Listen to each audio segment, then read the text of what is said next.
Il s'agit de plusieurs centaines de tiges assez longues qui font entre 1,20 m et 1,50 m et qui sont un peu comme des formes de roseaux parce que c'est des tiges métalliques très fines.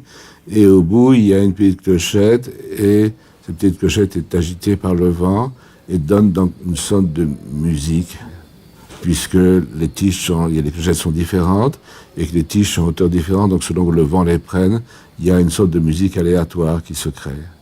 Oui, j'avais le désir de montrer cette œuvre dans des endroits différents et dans des endroits qui sont très opposés, puisque au Chili, il s'agit du désert le plus sec au monde, qui est à 4000 mètres d'altitude, mais vraiment rien ne pousse, rien ne... Et ici, au contraire, d'être dans un univers blanc, j'espère qu'on va filmer avec un ciel gris, et donc c'est une sorte de contraste entre deux univers.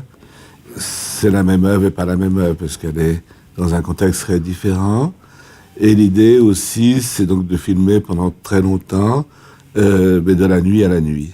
Et donc de voir les nuages qui passent, les variations, Et donc c'est un plan fixe qui filme cette pièce. Et puis l'œuvre est laissée, elle meurt de sa belle mort. Pour moi, cette œuvre représente effectivement les âmes qui errent autour de nous, et qui est donc calme. Tout est dit. Et donc, il n'y a plus comme ça que les petites âmes qui nous entourent et qui ne sont pas peut-être joyeuses, mais disons qui sont apaisées. Voilà, c'est une œuvre apaisée. Et donc, pour ça, elle peut rentrer dans ce thème de la joie qui est pour moi un thème un peu étrange, je dois dire.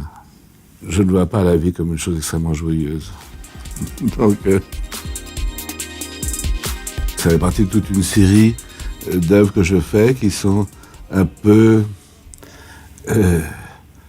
mythiques, disons, qui existent vraiment, mais qui sont compliquées parce qu'ils sont parfois très loin ou parfois un peu cachés.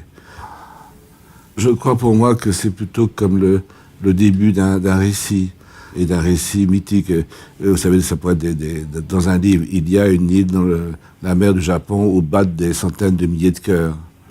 Il y a un homme en Tasmanie qui a acheté la vie d'un autre homme. Il y a des clochettes qui représentent la carte du ciel et qui résonnent dans le désert d'Atacama. Et c'est plutôt comme des débuts de nouvelles en quelque sorte.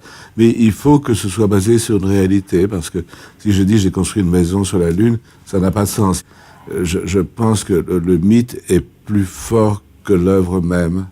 C'est-à-dire que les œuvres disparaissent forcément, mais que les mythes continuent.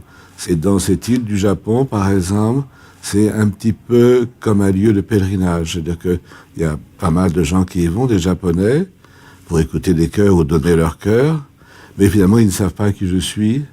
Et c'est ça qui fait la durée d'un projet, c'est quand elle devient vraiment un mythe et qu'on ne sait même plus qui a créé ce mythe. Quand on est un artiste, effectivement, et c'est peut-être une des raisons pour lesquelles on devient artiste, c'est que son œuvre remplace l'artiste lui-même. Je pense qu'il y a un moment dans sa vie où l'œuvre prend la place de l'homme.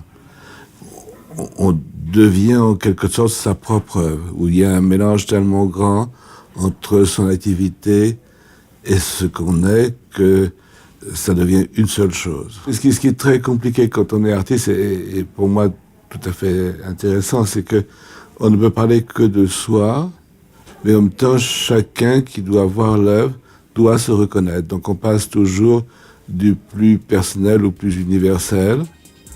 Je pense qu'il y a des serrures dans la vie et que chaque être humain, qu'il soit un Indien d'Amazonie ou un Québécois, cherche la clé pour ouvrir ces serrures.